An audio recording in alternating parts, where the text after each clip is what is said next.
APRESID 2026, un congreso que crece, estamos con un referente de la asociación, pero hoy en un rol de presidente del INTA, ingeniero Bronsovich, que el día martes estuviste en una charla que se presentó un libro, y siempre la presentación de un libro es una alegría, porque siempre los libros nos traen una visión distinta de las cosas, unas sensaciones distintas. ¿Y cómo articuló el INTA esta relación con la Fundación Proyunga, verdad? Bueno, el INTA articula con Proyunga en los hechos desde hace mucho. El libro La Argentina Sustentable, El Norte Grande, Proyunga con una tradición histórica de presencia en el Norte Grande, diría tan histórica como la del INTA, que está presente en todas las provincias y las regiones y las ecorregiones del norte desde su creación misma hace 70 años, así que o cumpliendo los 70 años ahora el 4 de diciembre. Así que primero hay una articulación natural, ¿no?, de técnicos en el territorio que se juntan a compartir conocimiento. Nunca se había formalizado ni plasmado en un convenio, pero aún así el libro se escribió antes y Proyunga consideró que el INTA tenía que ser un capítulo de ese libro, así que ahí buscaron colaboradores y ellos mismos nos dieron un espacio importante y hubo personas de INTA que participaron también. Finalmente yo, como presidente y amigo de Alejandro, conocido por, vos dijiste que soy referente de la asociación, conocido sobre todo por mi pasado en esta asociación, que siempre está buscando interlocutores, siempre entiende el valor de la diversidad de los interlocutores, como tantas otras asociaciones del agro. Bueno, conociéndonos con Alejandro, más diría casi en modo virtual, que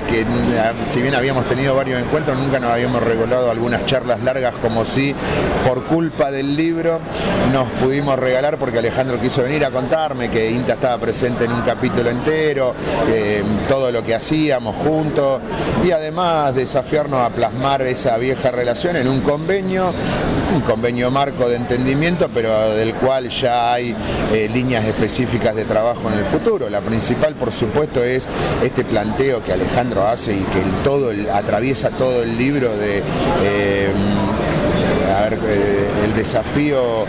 nunca fue ambiente versus producción, sino todo lo contrario. El desafío es nosotros resetear nuestras mentes y entender que desde los 12.000 años que existe la agricultura, desde los 250, 300, 500 años que se cultivan los suelos del Norte Grande,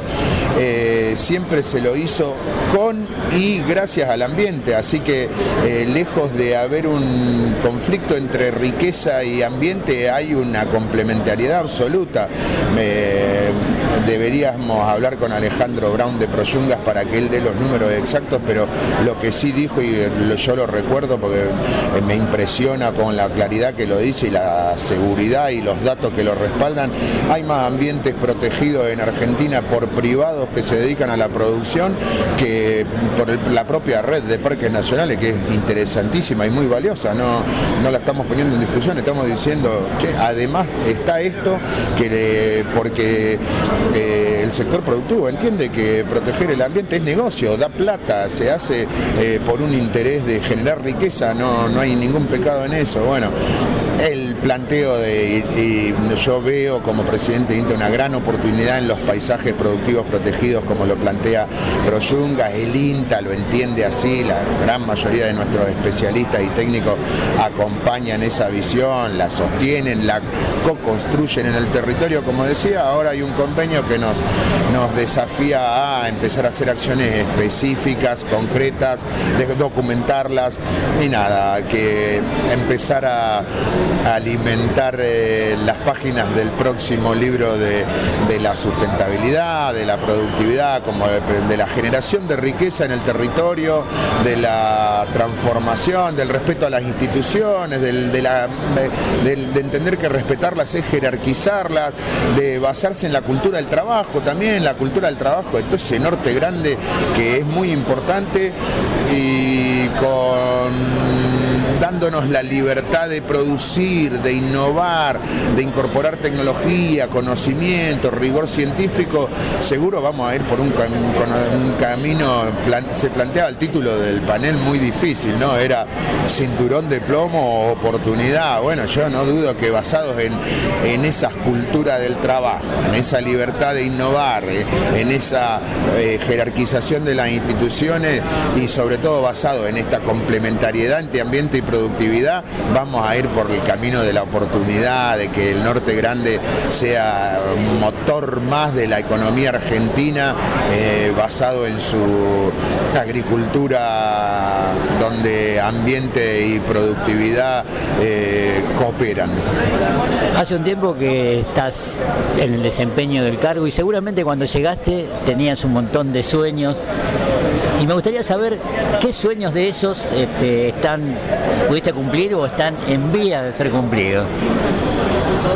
Bueno, creo que debe haber más en vías de ser cumplido que cumplido, pero me cumplí muchos sueños. El primer regalo que me da esta función, que no tengo vergüenza en decir que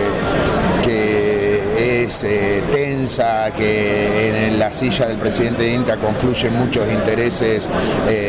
contrapuestos, porque la innovación es romper el statu quo, salir de la zona de confort, es provocar al sistema todo,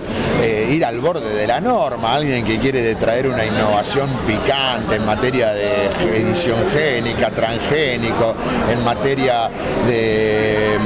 bioinsumos, está yendo al borde de lo regulatorio permanentemente, porque si se quedara en el marco de la norma no sería una innovación por definición. Entonces ahí confluyen muchos intereses, es tensa la función, pero me ha regalado la oportunidad de poder hablar con grandes referentes de la cosa, con los que ya hablaba, pero hoy Alejandro Brown quiso dedicarme 1 hora y media de reunión, vino hasta mi oficina, después me invitó, yo le devolví la gentileza. No puedo nombrarlo a todos, pero puedo escribirle a Roberto Bizango un viernes y decirme: venite el sábado a desayunar, que antes de irme a Santa Fe, que tengo que ir, me quedo un ratito con vos, y terminar estando 5 horas de un sábado desayunando con gente de esa talla, un Marcelo Regúnaga y tanta otra gente. Perdón, soy muy maleducado en nombrar a algunos y son solo los que me vinieron a la memoria. Hay muchísimos más y eso para mí ha sido de un aprendizaje muy profundo. Lo que sucedió acá, también estuve ayer en un panel, ayer estuve en la reunión de Procisur, el programa cooperativo de los INTAs del Sur o los INIAS del Sur. Los 5 presidentes del CONOSUR nos reunimos virtual, presencial, 2-3 veces al año, los presidentes de todos los INIAS de Iberoamérica. Puedo hablar con líderes de la innovación de continentes como Oceanía, Norteamérica, Europa. Bueno, esos son sueños que casi ni siquiera eran sueños, yo no los soñaba. Algún amigo me dijo, hablando de esta función, algún amigo que además me conoce de nuestra infancia del rugby en Tandil, me dice: hubiera soñado ser club técnico de un equipo de fútbol. Nunca jamás, le respondo. Bueno, me dice: te dieron el Club Atlético Independiente de Avellaneda, no será el grande, está el CONICET, está Ciencia y Técnica, hay otras organizaciones muy grandes de investigación, pero el INTA es el más grande del agro y es un grande, es uno de los grandes. Así que disfruta el momento, lo estoy disfrutando y sueños cumplidos, no sé, pequeñas plataformas de innovación, ver 2 empresas, una multinacional norteamericana con una metalmecánica argentina, ensamblar en una misma máquina y donarla a una organización que se llama INTEA, una sociedad anónima del grupo, pero para que la ponga en valor el grupo de Ecofisiología Balcarce. A ninguna de las 2 empresas le interesa hacer investigación, que le hagamos investigación y desarrollo en su producto, sino que su producto sea la plataforma donde el grupo de Ecofisiología ajusta todas las tecnologías de proceso que permanentemente está ajustando y que tanto necesitamos los productores agropecuarios de alrededor de Balcarce en este caso. Pero como eso también genética de algodón, en poder encontrar, fondear, reparar moderno equipo que de varios años venían en desuso por problemas de presupuesto, encontrar el presupuesto para que esos equipos vuelvan a ser las plataformas donde todo el ecosistema de innovación, tanto el que compra la semilla como el que vende el producto, como el que compra el algodón o la lana, empiecen a encontrarse ahí. Bueno, recibir ahora en noviembre, se está por cumplir muy cerca. En el año pasado, en diciembre, renové un memorando de entendimiento con el Embrapa de Brasil, y la presidenta, lo puedo decir porque ella me lo autoriza, me dijo ahí cuando estábamos firmando, meu amigo, nosotros siempre firmamos estos acuerdos de entendimiento, pero hacemos pocas cosas específicas, y yo me levanté el guante y no hice nada. De repente me entero que en Patagonia Norte había un grupo de técnicos brasileros recorriendo, y me fui de una disparada a decirle, miren que Silvia dice que no hacemos nada específico, y ahí nos pusimos a hacer, y ahora recibimos al director científico en noviembre, va a estar en un evento de esto, agromanagement o algo así que los invito a que vayan a conocerlo, a Cleño Pilón, realmente una persona muy interesante, y con él vamos a ir otra vez a Patagonia Norte a ver un centro que tenemos de multiplicación de controladores biológicos en la Patagonia, a ver oportunidad de la biofarmacéutica, cannabis y demás cultivos medicinales de por medio. Bueno, muchos de los sueños que tenía se están cumpliendo. Quizá el principal sea ver que que a pesar de las transformaciones profundas, que estoy muy orgulloso de haber venido a hacer, lo digo, yo no hubiera venido si no era en el marco de un gobierno que exigía transformar el Estado, porque yo acompañaba, mi pensamiento era que necesitábamos una profunda transformación del Estado argentino. Me preparé más para la función anterior, después me dieron la oportunidad de ser técnico de Independiente de Avellaneda, presidir el organismo donde me eduqué, en el que tanto creo. Bueno, creo que el sueño cumplido más importante es ver que el organismo se está transformando, que empezamos a lograr consensos los distintos intereses. Ahí ya no sé qué sombrero ponerme, si el del presidente que soporta los intereses o aquel técnico del lote que presionaba para que Pablo Abate publique antes los resultados de la red de evaluaciones de trigo, para que Fernández Jiménez me diera la genética de cebada y de avenas de Bordenave más productiva del mercado, y como tantas otras cosas que yo consumía del INTA desde el lugar privado. Nada, los sueños se están cumpliendo, y después también aprendí que no son mis sueños, son los sueños del sistema de innovación argentino. Creo que este INTA, desafiado como lo hemos desafiado con las transformaciones, con un retiro voluntario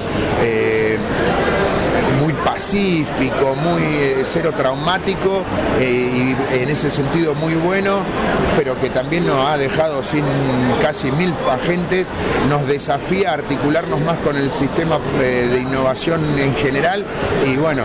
en estos pasillos se van cumpliendo mis sueños, pequeños sueñitos minuto a minuto, porque el sistema de innovación está diciendo cómo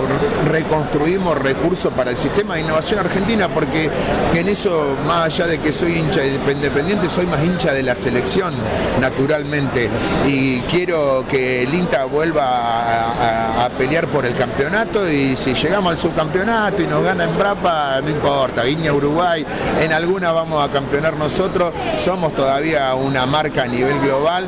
y creo que se está reconsolidando el INTA como referencia, mostrando que se enfoca, que sí, yo soy crítico y habíamos perdido foco, pero lo hemos recuperado con la velocidad que caracteriza a estos 5.000 cerebros de Argentina, que son de los más picantes. No me excluyo, ahí no estoy, yo simplemente me toca el rol político de presidir un consejo directivo que dirige eso, pero estamos recuperando foco a una velocidad que no es sorprendente, porque era obvio que semejante materia gris se iba a reenfocar rápido, a articular con el sector productivo. La presencia de charlas que hay acá, aún siendo referente de la casa, no tuve nada que ver. hacer, no, yo no hice ni siquiera mis paneles, influencié, no, fue invitación de la casa, porque la casa tiene entre sus 30 fundadores, 3 o 4 de los firmantes eran agentes de INTA hace 35 años, así que como todo el sistema de innovación argentino, es, como se dice, es parte y es cliente y parte del INTA, así que bueno, ahí estamos. El INTA nació allá por mediados del siglo pasado, ha tenido sus vaivenes. ¿Qué INTA nos espera para los próximos 20 años? Sí, la pregunta es buenísima, yo me la hago, la respuesta más honesta, y por algunos de los personajes que te dije, como me permito dialogar, y también leo, la respuesta más sincera, y creo que la que debería dar cualquier especialista que se para acá, es no sé, porque los cambios tecnológicos van a tal velocidad que nos cuesta predecirlos cada vez más. Seguramente va a ser un organismo más integrado con el mundo privado. Toda la transformación digital está en manos del sector privado, de megacompañías multinacionales hasta pequeñas startups y emprendedores locales. En la edición génica vino a democratizar la biotecnología. También tenemos grandes valores en edición génica en el INTA, y somos una hermosa plataforma donde también ejercitan personas que después son spin-off, hacen sus startups y están mostrando innovaciones que son distinguidas a nivel global, en el mundo, distinguidas con premio, pero sobre todo distinguidas con inversores que quieren ser parte. Así que seguramente va a ser un INTA más integrado al mercado, en el único sentido que tiene eso, que es el mejor, el buen sentido, ¿no? Va a ser un INTA, una pregunta que yo me hago mucho es, ¿vamos a crecer vegetativamente con pequeños puntos focales en distintas regiones, o vamos a estar en el bolsillo del productor vía algún dispositivo digital y nosotros vamos a estar concentrando nuestra materia gris en grandes hubs? Pareciera que hay como una economía de la escala de la materia gris, que es que cuando más juntos están, cuando más pasillo comparten esos cerebros que piensan en la innovación, más innovación producen. Entonces creo que una tendencia que había, que se creía que la territorialidad, que yo no la discuto, es un valor del INTA, hay que ponerla en discusión en el sentido de, guarda, que capaz que estar en 4 puntitos del mismo distrito no es tanto negocio como estar todos esos 4 en un punto todos juntos, y salir ya no implica camionetas solamente, salir implica inteligencia, estar abasteciendo un bot de inteligencia artificial que ni siquiera le da respuesta al actor del territorio, le predice lo que va a pasar y lo advierte, ¿no? Eso está a la vuelta de la esquina, y para mí, y creo que para muchos expertos, mucho más expertos que yo, es bastante difícil de predecir, pero bueno, lo que sí tengo una certeza bastante confirmada, porque también me lo pregunto, es, ¿va a haber INIAS o NARS, como se dice, National Agricultural Research Systems, o Institutos Nacionales de Investigación Agropecuaria públicos? Va a haber, por ahí cambian de figura, por ahí pasan a ser más como Embrapa, empresas públicas de investigación, por ahí cambian de escala, pero van a estar presentes, porque hay, primero, la innovación, la ciencia y técnica, el cambio tecnológico es la principal fuente de riqueza de todas las naciones, de todas las regiones, de todas macro regiones. Y segundo, hay activos públicos tecnológicos que el privado no va a poder abordar, como plataformas de datos. Se generan cantidades de información que son difíciles de gestionar por un solo privado. Seguramente ese INTA del futuro va a ser más una red que un instituto. No no sé si se va a llamar instituto, en serio. Tengo uno de esos referentes que no nombré, no sé si lo nombré o no, que me dice que se va a estar discutiendo si es instituto, si es nacional, si es de tecnología y si es agropecuario, todo se va a estar discutiendo, porque la transformación digital, la velocidad del cambio tecnológico, la biotecnología en el sentido amplio, edición génica, bioinsumos, son cambios que vienen a velocidades impensadas, ¿no? Son muchísimos los expertos, se puede leer esto, que nos hablan de que en los próximos 10 años vamos a vivir el mayor cambio tecnológico de la historia de la humanidad, de nuestros 200.000 años. Celebremos que nosotros hoy estamos pasando ese tiempo, porque seguramente es un tiempo divertido. Bueno, muchísimas gracias. No, gracias a ustedes por el acompañamiento de siempre. Felicitaciones a ustedes. Cuando hablo de ecosistema de innovación, se los he dicho a ustedes centenares de veces, pero quiero que quede en la nota, que quede en actas, que soy un convencido que la prensa especializada agro es una pata de ese ecosistema de innovación tan importante como todas las otras patas. Acá no hay que discutir la importancia de cada uno de los integrantes, hay que discutir el valor que se genera cuando todos los integrantes del ecosistema nos juntamos. Ese es el INTA que queremos, que sea la plataforma donde todos nos juntamos, o una plataforma más, no queremos ser la única, nos sentimos en la obligación por ser del sector público, nada más. Gracias.